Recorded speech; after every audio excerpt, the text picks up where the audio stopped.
moving to our second presentation, I'm delighted to be able to introduce Ber Lerner and Aviram Shotten. I see Maya, you're there. It's slightly weird on video to try and look across at you, but it seems like it's working. I'm looking at you. It's lovely to see you again. Let me hand over to you and to Aviram, and I'll just look down to Aviram and take it away. Wonderful. Thank you, Justin. So hello, everyone, from first time virtually, but I've been participating in QA Financial Forum for quite a few years and very happy to be here again.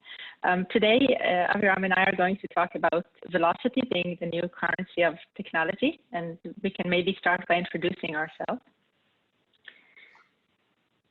Yeah. So, yeah, we started screen sharing. Yes, we did, but the slides, I think I need to share again. Give me a second, please.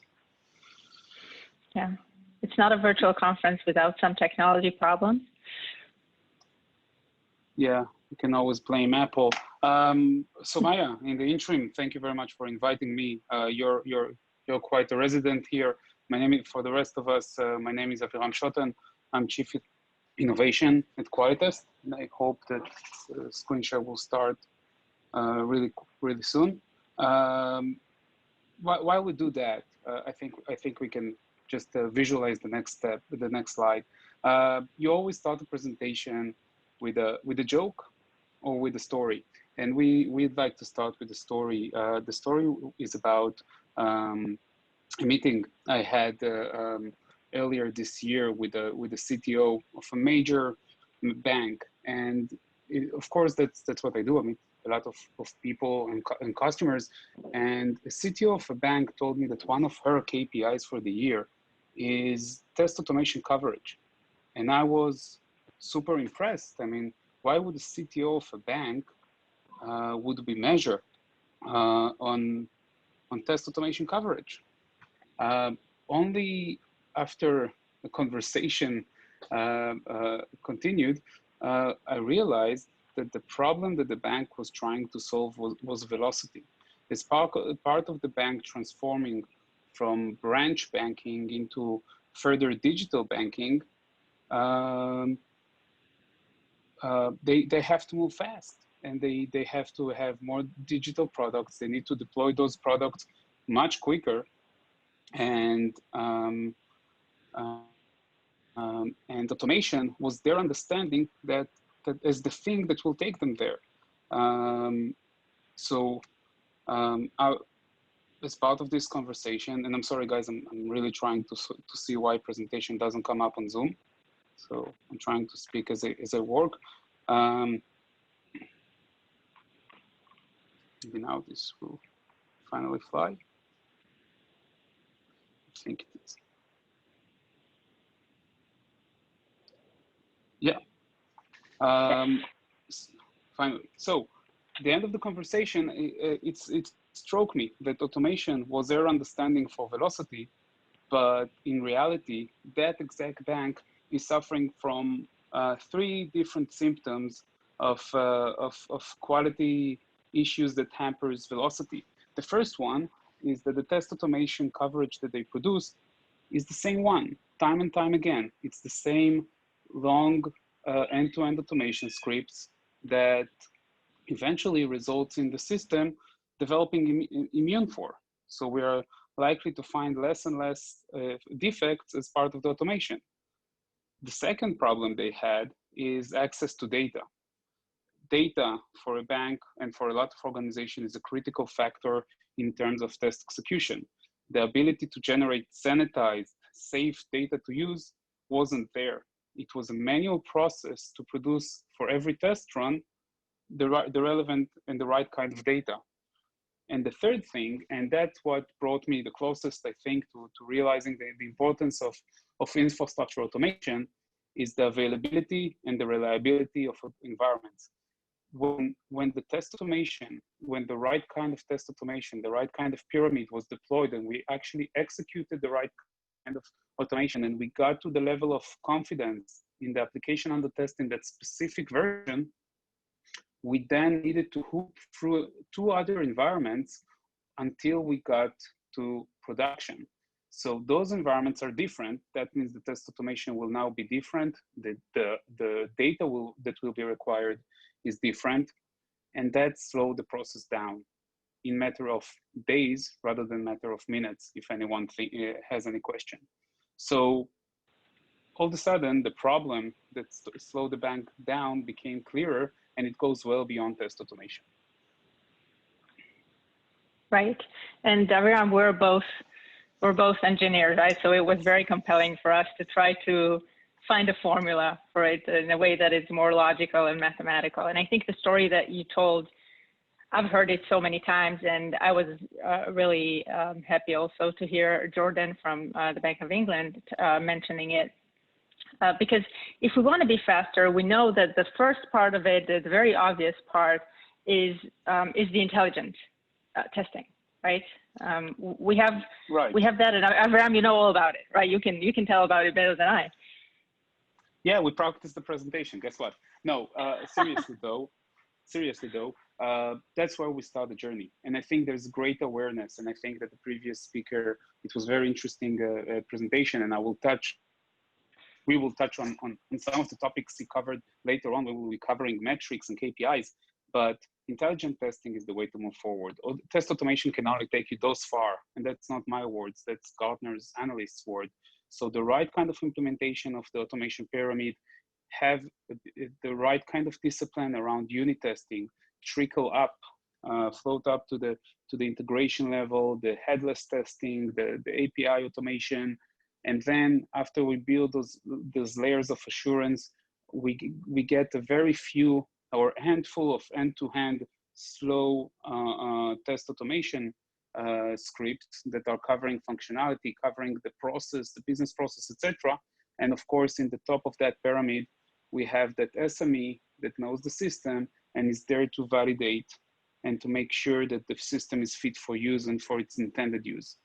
Top the right kind of automation with test optimization tools, and I can testify from first impression. I made an investment late in 2019 together with our private equity, and we bought a machine learning company because we believe in test optimization. In the end of the day, the patterns that the person will see is nothing compared to what machine learning can bring. So if you bundle the right kind of automation practices around test automation with the right kind of test optimization, you can really be focused on what we test. But that's not enough, right, Maya? Right. Now, there's a second part, and this part is equally important. You can't really make a lot of progress without it, and that's infrastructure automation. So everything around environment automation, getting things ready in a certain state. Of course, test data is a very big part of it that is worth having its own cube, but you need to have these elements because it's not just what you're testing and how you're testing and what tests you decide to run. A lot of the speed that you can gain is also around how fast can I get an environment up to actually test that. So if you want to get intelligent automation, I think it's pretty clear that you need to have infrastructure automation and intelligent testing. And we all know, I think, Aviram, you said it, that intelligent testing is something that the world is talking about, the quality community is very aware of, whereas infrastructure automation is something that's always like one step behind, a little bit under the surface. I totally agree. Yeah. So let's talk about surfaces. Why is this under the surface?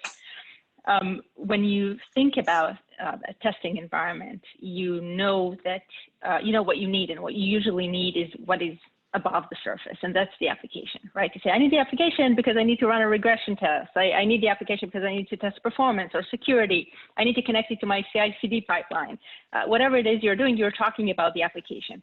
But then the things that are happening under the surface, the things that typically make you slow, are a lot of different tests, and that's preparing the infrastructure, the compute, and doing the connectivity. And Jordan talked about setting the firewalls. These are big pieces that require multiple technologies. They require different skills levels from typically different people, right? Not everyone knows about cloud and also knows about firewalls. And then what happens is that in the process of getting these environments to all these people, we have a lot of manual inefficiencies and a lot of things that are making us slower.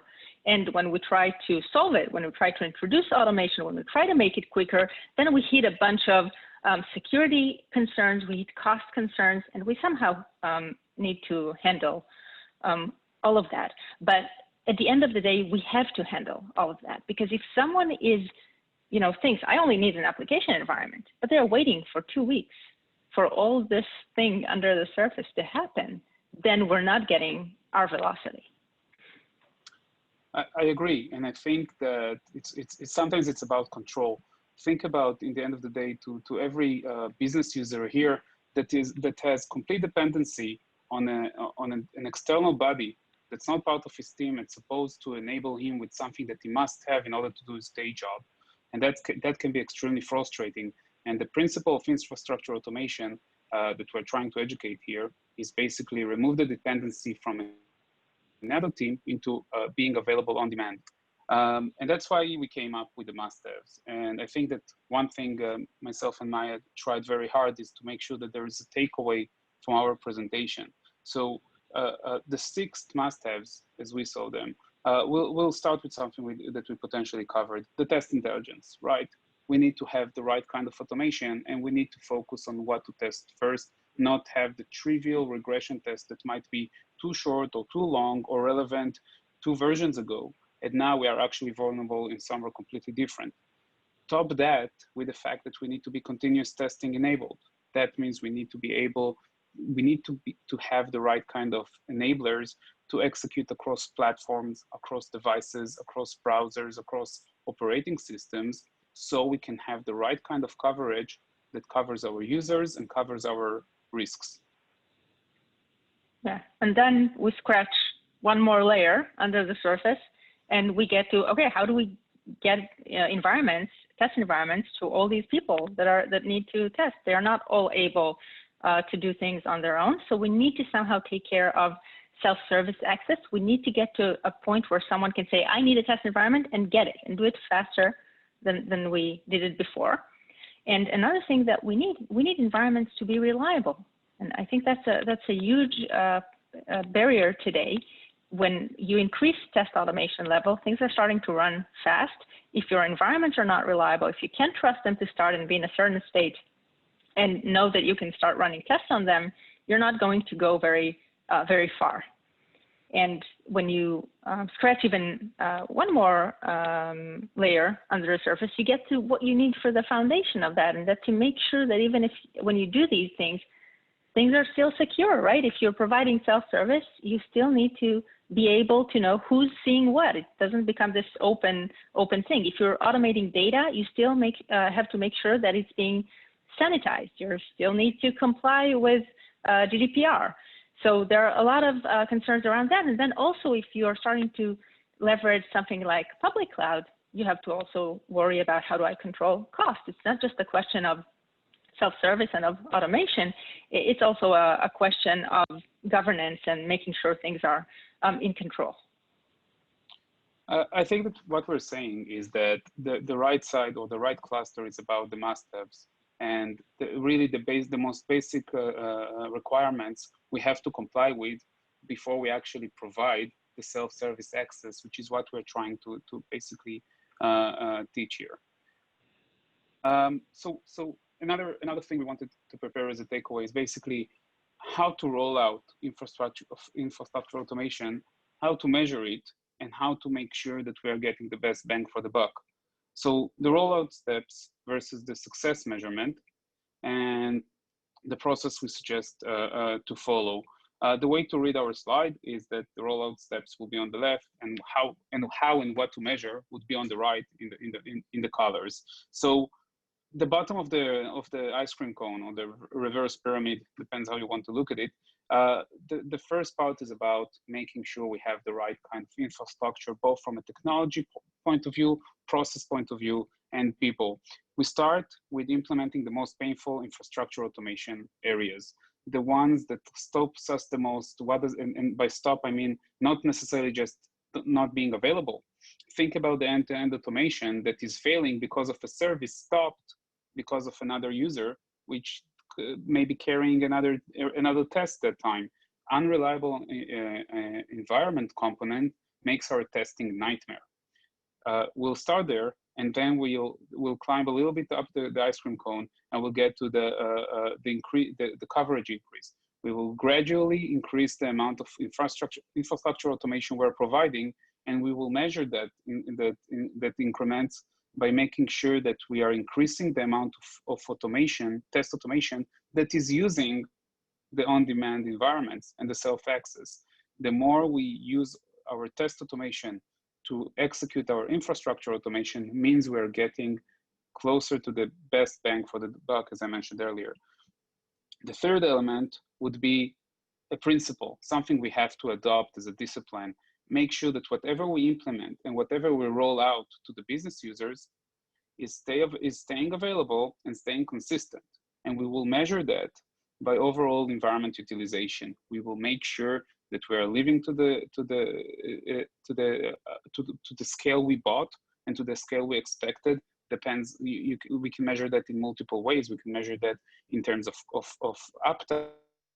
We can measure that in terms of how many users are using it. But we have to agree on something sustainable to measure, and then make sure that the trend is going up. Overall environment utilization. Right.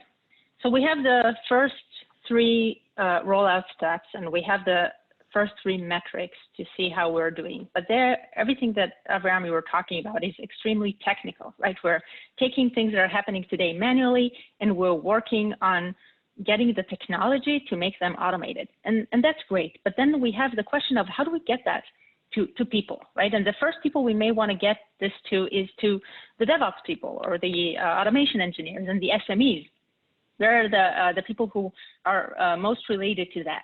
And the first thing we need to do, we need to enable them, right? We're creating this automation somewhere. We need to make sure that these people, probably more people than the people that were able to do the automation, get access to it. We need to make sure that they're enabled. And we need to make sure that they can take this automation and that they can connect it seamlessly to their processes of continuous testing and of continuous integration. And the way our metrics to measure that would be around reliability, right? How much they can trust us to give them automated infrastructure that they can use in their processes. Some suggested metrics. One is environment-related failure frequency. I don't know if this is something that you're looking at right now, but I can tell you that everyone I've heard talking about it talks about extremely high percentage of testing that are failing because of infrastructure problem and environment problem, not because of the applications or real defects in the application. So that's a big reason for wasting time. Another thing that you can measure is the time it takes to troubleshoot environment issues. And that's, of course, a measure to how much you're able to enable your users to take advantage of the infrastructure automation. So that's a big part of it.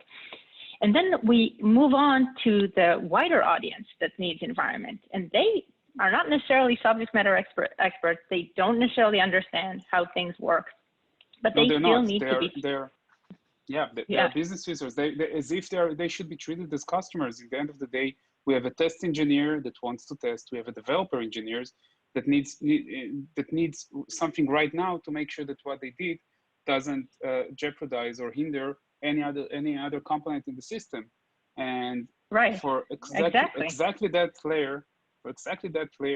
To serve them and to be easy to be used, assuming that it is easy and they are enabled about it, that means that it's easy to implement the automation pyramid, and it's easy to access what we enable them through the self-service. And again, what we're trying to educate here, or from our experience, is measuring. Everything we invest has to be measured. We will measure the time it takes to reproduce a defect. We will measure how much time it takes to access an environment. And we're talking about the switching from waiting for someone to send me an email or to get a notification that the environment I requested is ready, to basically wait in front of your computer for seconds before your environments became ready for you. Yeah. And I think that the last thing we can measure, but last of course but not least, is the time to release. In the end of the day, if we allow greater velocity for every single persona in the software delivery process to have access to the right kind of environment that includes both the environments and the data and the setting and the configuration of that environment, our release velocity will be significantly increased.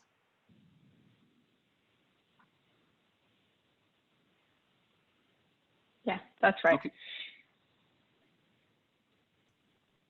So let's talk about one of the most important things to me is that being in automation for a very long time, in infrastructure automation, I hear people say so often things like, I can't benefit from infrastructure automation or environment automation because I'm not 100% cloud. I have legacy assets, I have physical assets, I have firewalls on some shelf, I have mainframe in the basement. Some of the environments are not cloud native. I'm sorry, I can't benefit from it. And I think this is a myth that we need to bust, because good automation is kind of like following the theory of constraints. You don't wait for perfection. You always take care of the next thing that is blocking you from getting better. And I think, you know, the example of legacy assets, I think is a good example that Aviram, you can talk more about, because you see a lot of that, right? Sure. I think you're implying that I'm old, but I agree. Yeah. Even whenever we deploy infrastructure automation, it's always a journey, and there are always different parts of the business. We like to call them towers. Sometimes the tower is extremely fast. They do agile. They're usually very microservices oriented. It's all very cool, very sleek. But in some cases, we're talking about legacy assets, and by providing the basic ability to request an environment and reserve it for a couple of hours, make sure that if there is any conflict in terms of requesting environment, requesting services, we are able to pinpoint and resolve those ahead of testing, and by strict management through visibility of the test artifacts, the test environments we have, and who uses what and what does he accomplish in the time he got the very expensive environment. It comes in two shapes and forms. Those environments are very costly, and the time is very precious. We can only get so much time on a specific item or a specific artifact that is, we only have two of those, one in test and one in production. So definitely there is something for all, especially for me, it's dear to my heart, the legacy assets. What about more of the cloud? What about the cloud, Maya? Yeah, and you know, I'm sure that a lot of the people you talk to, same as me, same as I, are talking about, yeah, we have legacy, but we're also trying to do some private data center. We're trying to virtualize. We have hybrid. We have everything. That's the first thing I hear in most of my conversation. We have everything. And we have some cloud native teams. And then the question is, how can you move from the methods that Aviram you described to getting more? And if you have private data centers and hybrid cloud, maybe not everything is 100% cloud native. You can't adopt fully immutable infrastructure approaches. You can still semi-automate environments, and that's better than nothing, right? If it took you this long and now it's this long, it's better, even if it's not fully automated. You can do what's called golden image automation, which means you at least get the environment to a known state that you can test from. That's very common. Helps a lot that you know what you're getting, even if it's not 100% virtualized and automated. There's also automated health checks, so at least know that what you provision works, right? That could save a lot of time before you start testing on it. And once you get more virtualized and more cloud native, you can start doing, you know, the real magic of automation. You can get to fully dynamic environments, and that can be done in addition to what you're saving on the other fronts.